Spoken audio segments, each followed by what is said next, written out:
beliefs. This weekend I'm going to be in a 100-mile bike race in Central Florida. And just tell you how I got to this point. I've been riding with a group every Tuesday and then by myself on other days. But in this group, I had a hard time keeping up. Some of them are actually professionals and sponsored bike racers. And it's quite challenging to keep up with this group. And I would have a hard time, what's called getting dropped. That's where the rest of the group moves on. You're back there huffing and puffing, not able to catch up with them.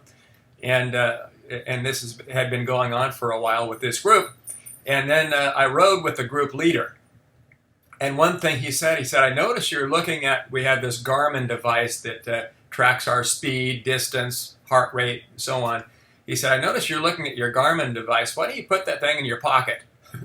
And what I was doing in my mind is, okay, if my heart rate gets this certain level, I'm not able to keep up, so I'm going to slow down. So I would use that psychology in my mind as a reason why I couldn't keep up with the group, because my heart rate was a certain level.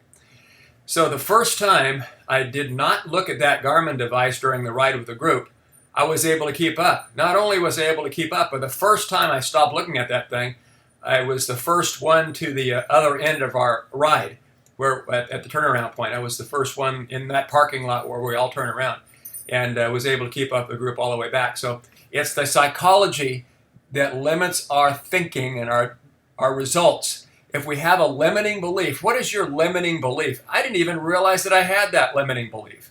I just thought that was true. That was my reality. But it wasn't. I was telling myself something that wasn't true. And that's what limiting beliefs do. They hold us back from being the very best we can be.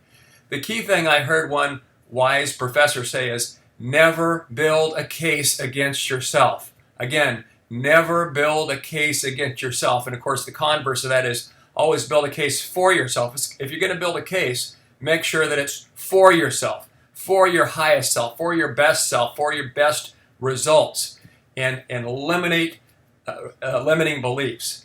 We have these beliefs sometimes we're not even aware of. We need to be conscious of them and understand what words are spoken in our own minds to ourselves, and rethink it. Is that really true? Do I really have that limitation? Was my background, my childhood, really a chain and ball tied to my ankle that holds me back from being what these rich kids that grew up in supportive, encouraging families with a mother and father that loved each other? Nonsense. Okay? That's a limiting belief that we've imposed on ourselves. There's nothing stopping us from reaching our full potential and breaking through that ceiling that is limiting us. There's nothing stopping us except for in our own mind. So what are your beliefs? What are your limiting beliefs? And what are those beliefs that you just need to take a hammer to and shatter and say, nonsense, I'm not letting this hold me back anymore?